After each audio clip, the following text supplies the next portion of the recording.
para a Copa do Brasil de 2009. Teremos o papão aqui na tela do Fox Sports. 19, eu falei 9? Sei, falei 9. Eu voltei um pouquinho no pé. 10 aninhos.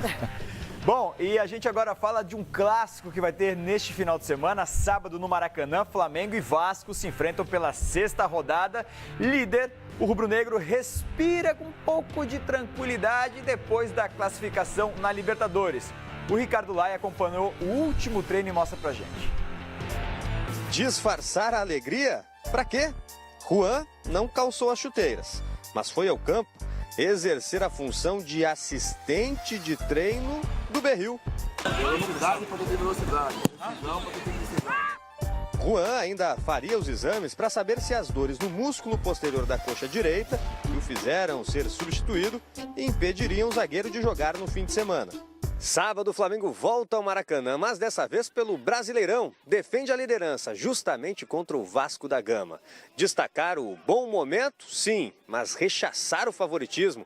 Essa é a ideia do Flamengo para o Clássico. As coisas mudam muito rápido. A gente sabe do bom momento que a gente está vivendo, a gente tem que levar isso para dentro de campo, é claro. Mas em nenhum momento achar que a gente é favorito, achar que vamos atropelar, porque futebol não é assim. A gente tem vários exemplos esse ano de um monte de times sendo eliminados em algumas competições, que o futebol está muito competitivo. No campo, apenas os reservas ou quem nem jogou contra o Emelec. Os titulares ficaram na academia. E parece que a comemoração pela vaga nas oitavas de final da Libertadores também. Já comemorei ontem à noite, hoje de manhã aproveitei um pouco também. Agora, a partir de agora, já ver o que o professor tem para passar para a gente. E é foco total no Vasco, porque a gente sabe que a gente está brigando pela liderança. Então, a gente tem a obrigação de virar essa chave o mais rápido possível. Rodinei, o lateral que só ataca? Porque do outro lado o René apenas defende? Rodinei tem as respostas. Quando o jogador pega uma fama, é complicado sair dela. Tipo, o Rodinei só ataca e não marca. O René só marca e não ataca. Mas as coisas não são assim. A gente vem trabalhando e ontem o René provou também que é muito forte ofensivamente. Graças a Deus fez uma bela partida, já demos parabéns para ele. Mas como eu disse, agora já comemoramos o que tinha para comemorar. Agora é foco no jogo de sábado. E você concorda com o Rodinei? Essa leitura mesmo que fazem do Rodinei e do René, você tuita pra gente, porque agora nós vamos falar do outro lado, né? Porque no Vasco, esse clássico contra o Flamengo, ele vem sendo tratado como um clássico de alto risco. Isso porque a gente sabe que o Vasco atravessa um momento muito turbulento após eliminação na fase de grupos da Libertadores e da última derrota por 3-0 para o Bahia no confronto de ida das oitavas de final da Copa do Brasil. Concentra as atenções para um lugar. Vozes, 2 orquestras, um concerto chamado Clássico dos Milhões. E a regência vascaína busca encontrar afinação na temporada. Nos últimos 4 jogos do time, 3 derrotas. E quando se fala de Flamengo, o desafio aumenta. Um jejum de 6 jogos sem vencer o arquirrival. 2 anos. No início dessa série sem vitórias, o Zé Ricardo, por exemplo, era técnico do rubro-negro. No jogo de sábado, ele pode contar com a volta de jogadores no meio de campo recuperados de lesão, como Evander e Thiago Galhardo. Se fica o mistério do time que começa a partida, o Breno ajuda a gente. Vou pro jogo, a princípio o treinador me colocou como titular. Claro, tem mais um dia de treino ainda, antes do jogo. E muitas coisas podem acontecer, né? Mas eu acredito que eu tô entre os 11. 6 meses de recuperação, o Breno voltou aos gramados na última rodada do Campeonato Brasileiro contra o Vitória na derrota por 3-2. E tem pela frente o primeiro clássico dos milhões da carreira, com todo o ar de mistério do técnico Zé Ricardo, mas principalmente tendo a dimensão do peso de enfrentar o Flamengo. Não só pela situação do jogo, mas também pelo momento do time no Campeonato Brasileiro. 17 gols sofridos nos últimos 7 jogos. No total, em 2018, 46 vezes em 29 jogos. Média de 1,58. A pior dos últimos 13 anos. Logo a defesa. Era o ponto forte da equipe no segundo turno do Brasileiro do ano passado, que ajudou na classificação para a Libertadores desse ano. a gente estava com essa dificuldade na parte defensiva. E acho que no dia a dia do treinamento a gente conseguiu encaixar uma boa defesa e que a gente acabou não tomava um gol. Tinha jogos que a gente não tomava nenhum gol. Então acho que é trabalhando. Não adianta o treinador querer pegar um treino e querer mudar o time todo e resolver, né? Então acho que é o trabalho, tem que se empenhar mais. Precisa, acho que não é só a defesa, né? Acho que quando toma gol são os 11. Pela frente, um adversário embalado com a classificação para as oitavas de final da Libertadores, quartas da Copa do Brasil e líder do Brasileiro. Mas por aqui, tudo isso fica de lado quando se trata de Clássico dos Milhões. Oportunidade para voltar a vencer e com o peso de um Vasco e Flamengo, em busca de dias melhores na colina.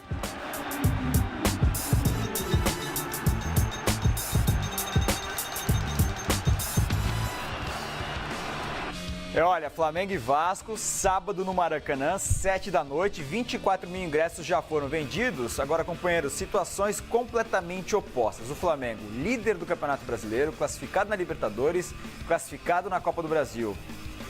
Contra um Vasco, que está numa situação delicada na Copa do Brasil, foi esculhambado na Libertadores, e a gente viu aí na matéria do Juliano, são 13 vitórias na temporada e 11 derrotas. Quase o mesmo número de derrotas do que de vitórias na temporada. Mas quando é clássico, aquela velha, né? É difícil apontar o favoritismo porque é um jogo à parte. Mas com a torcida do Flamengo empurrando, vai ser difícil segurar o time do Flamengo embalado do jeito que está esse time do Vasco aí.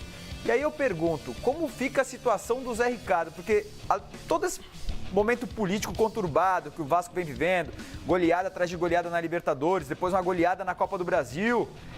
Será que se for goleada por Flamengo, o Zé Ricardo treme no cargo? Olha, eu acho que é inadmissível pensar que o Zé Ricardo possa balançar no Vasco da Gama. A vida de técnico precisa de resultados, mas, pelo amor de Deus, né? Por favor. Até porque essa nova diretoria do Vasco está assumindo o clube num momento conturbado, né? Completamente de ebulição. E não é o trabalho do Zé Ricardo que tem que ser questionado, né? Exatamente o trabalho da diretoria nesse momento, o trabalho das diretorias do passado do Vasco, que deixaram o clube onde está, né? O clube está numa situação, numa falência financeira muito difícil, tendo que vender jogadores, como foi o caso do Paulinho aí, rapidamente, para poder repor o caixa. Agora, tecnicamente, até o último jogo do Campeonato Brasileiro, o Vasco estava ali com uma pontuação razoável, ainda está brigando por isso. E clássico não tem favorito, eu sou contra. Eu acho que nesse momento, vendo a situação do Flamengo, vendo a situação de qualidade técnica do Flamengo, o Flamengo, sem dúvida nenhuma, pode ser apontado como favorito. O Flamengo que, nos últimos jogos, são 6 jogos contra o Vasco da Gama, que não perde, né? São apenas 2 vitórias, são 4 empates, mas tudo bem. A última vitória foi no ano passado, lembram-se? Foi lá em São Januário, naquele gol do Everton, né? Nada mais do que aquilo. De lá para cá, muito equilíbrio. Evidente que o momento do Flamengo é para deixar o Flamengo com uma supremacia, mas o Vasco pode sim superar. Agora, a qualidade técnica do Flamengo é indiscutivelmente superior. O Vasco precisa reverter o resultado, mas não passa por qualquer momento de resultado negativo que seja, pelo menos na minha visão, na minha maneira de pensar, e mexer com o comando do Zé Ricardo. É impensável tal tipo de decisão. E pode ser até um jogo, quem sabe, de mudar o momento do Vasco, né? Uma vitória sobre o Flamengo e de repente... A última vitória do Vasco foi em 2016, quando tinha Andrezinho e Riascos, em abril. São 2 anos sem vencer o Vasco da Gama. Não são muitos jogos, como eu disse, são apenas 6. Mas com tudo isso, começa essa rivalidade que o Vasco teve em temporadas anteriores, 2016, 2015, supremacia contra o Flamengo também. E aí, Rodrigo? Eu tenho uma tese, praticamente um preconceito. Time grande, quando é goleado, para mim a culpa do treinador é grande. E o Vasco está levando muita sapatada. Porque, vou tomar como exemplo o 7-1. A gente espera o 7-1, por exemplo, isso é um vexame, não pode acontecer. O técnico ele tem que de alguma forma interferir, travar aquilo. Pelo menos admitir a superioridade do adversário e montar um esquema bloqueado. Peraí, vamos perder com dignidade. 3-0, não vão tomar esculacho. Que é o que está acontecendo com o Vasco. O Vasco está perdendo. 3-0 não é goleada, é o caso do Bahia. Eu já acho goleada. Eu acho que não. Então o Cruzeiro, o Cruzeiro é superior ao Vasco? É normal hoje o Cruzeiro chegar em São Januário e ganhar do Vasco? Mas lembrando que o Vasco segurou o Cruzeiro na casa do Cruzeiro. Então, agora não para tomar aquele esculacho que foi. Você perguntou sobre goleada. É possível, sim. O Flamengo, claro que é favorito por jogo. Se o Flamengo levar a sério até o fim, não tirar o pé, o Flamengo pode sim castigar. Só que aí cabe ao técnico do Vasco reconhecer as limitações do time dele e montar um time competitivo para parar de tomar tanto gol. Mas aí eu te pergunto, a gente vem destacando que o Vasco tem o pior sistema defensivo entre os times da Série A.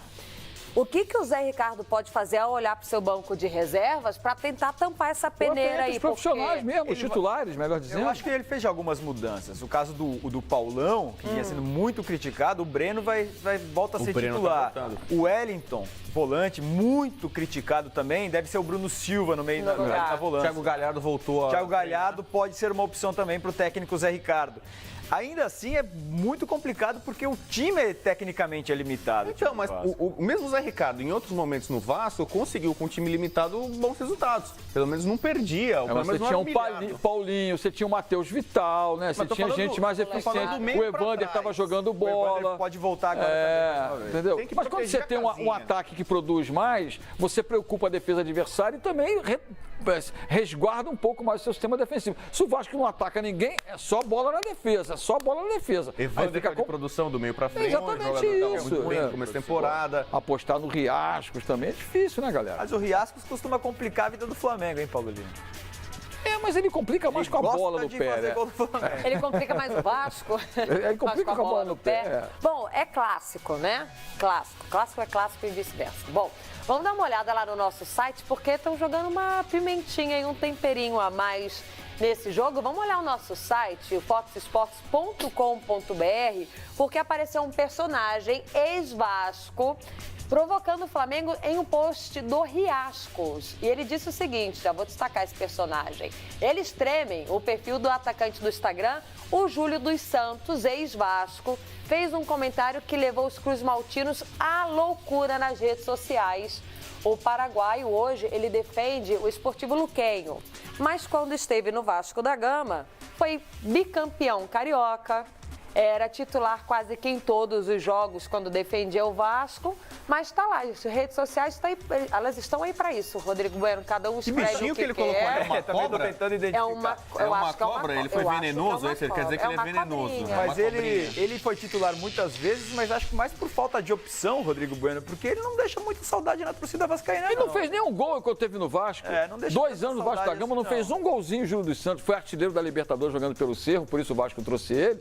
Mas no Vasco da Gama não balançou as redes de uma vez. Mas pra picardia ele é craque, né? Ele joga pra torcida, né? A torcida do Vasco nessa hora curte, né? Poxa, qualquer jogador que provoca o maior rival, a torcida fica toda feliz, já idolatra o cara. Certamente não foi um dos grandes jogadores da história do Vasco recente, nada disso. Lógico. Mas o cara cutuca o rival, o torcedor já gosta. Mas eu te pergunto, ele não foi um dos grandes, não deixou saudade, não fez golzinho. Valeu esse tempero? Valeu essa cutucada? Ou os flamenguistas vão falar assim, Lívia, esperando o acho próximo? que quem não é visto não é lembrado. Pois é, pensei Precisa nisso ser também. visto, Será pra que ser alguém tá lembrado. querendo fazer assim? Oi, Brasil, eu tô aqui, hein? Mas isso é legal. É como o João falou.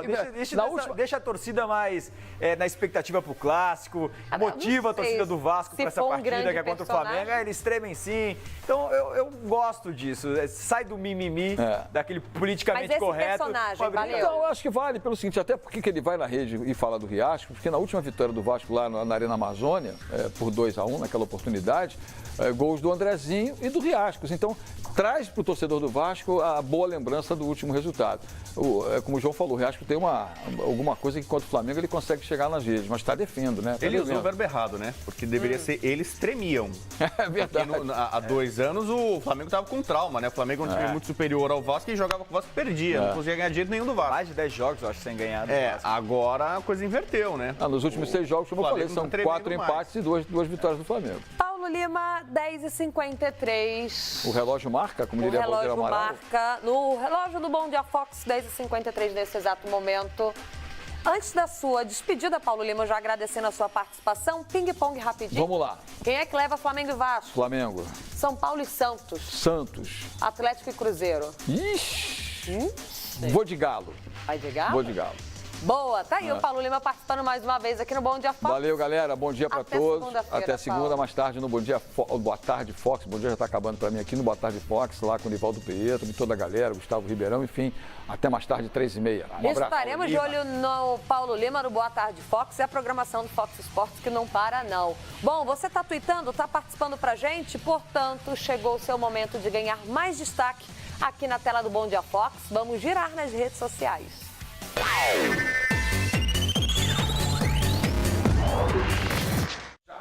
Vamos botar a galera na tela do Bom Dia Fox. Olha aí a opinião do Yuri Ferraz. Se o Flamengo jogar com a raça que jogou quarta, vai ser difícil o Vasco parar o Mengão.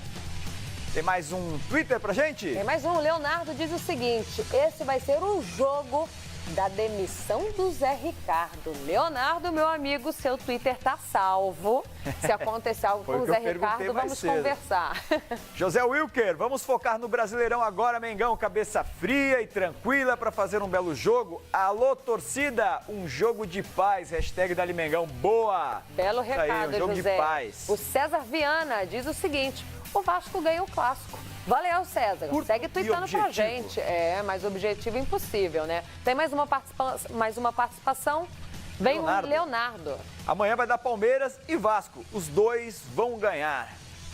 Vai dar Palmeiras e Vasco. Tá aí. Bom, vem mais uma rodada do Campeonato Brasileiro. Você vai mandando o seu pitaco, o seu palpite, porque a gente gosta e muito. Você vai ganhando esse destaque aqui na tela do Fox Sports. Agora, nós vamos falar mais uma vez sobre a arbitragem, já que teremos tantos clássicos nesse final de semana. Nadine Bastos pedindo passagem.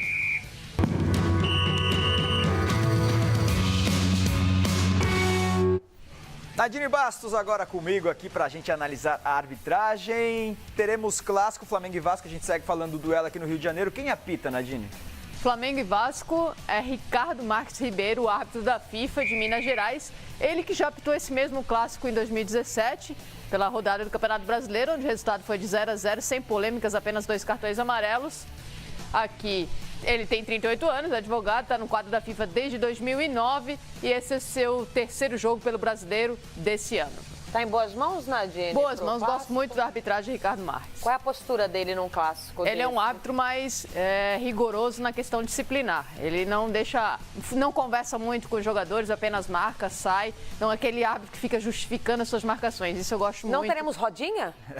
Espero que não tenhamos rodinha. Ele não é aquele árbitro no jogo Corinthians e Palmeiras que ele comemorou quando terminou o jogo? Calma, ele não comemorou. Não, ele comemorou uma boa arbitragem. Foi São Paulo depois. E alguma... Foi Corinthians? Acho que foi Corinthians. Eu acho que foi clássico... Foi o clássico paulista. Foi clássico paulista. Aquela imagem deixa claro que ele não comemorou, mas quer dizer, ele comemorou a sua atuação. Exatamente, e a atuação do trio de arbitragem, mas deu muita polêmica porque disseram que ele estava comemorando o time, mas eu tenho certeza que não foi isso. Vamos para o próximo clássico, então, São Paulo e Santos. A gente vai ter também em São Paulo. Quem apita, Braulio Machado, nosso conterrâneo. Catarinense, Braulio Machado, trabalhei muito com ele. Ele que tem 38 anos, é professor de educação física, apitou a final do Catarinense desse ano, ganhou, foi considerado como o melhor árbitro catarinense de 2018. Apitou um jogo no Campeonato Brasileiro, esse será o seu segundo jogo. E aí a grande responsabilidade, um clássico paulista. Ele que tem uma média de 6 cartões amarelos na temporada do Campeonato Brasileiro. Você chegou a trabalhar com ele, Nadine? Trabalhei muito com a... E ele é aquele árbitro que escuta o seu grupo, aqueles que estão trabalhando em equipe, é um árbitro que mesmo você falando, ele crava a opinião dele. Não, ele te ignorava no radinho? Jamais. Ele é um árbitro que dá muita autoridade para os seus assistentes. Trabalhar em equipe é um fator importante da arbitragem da atualidade, na arbitragem da renovação.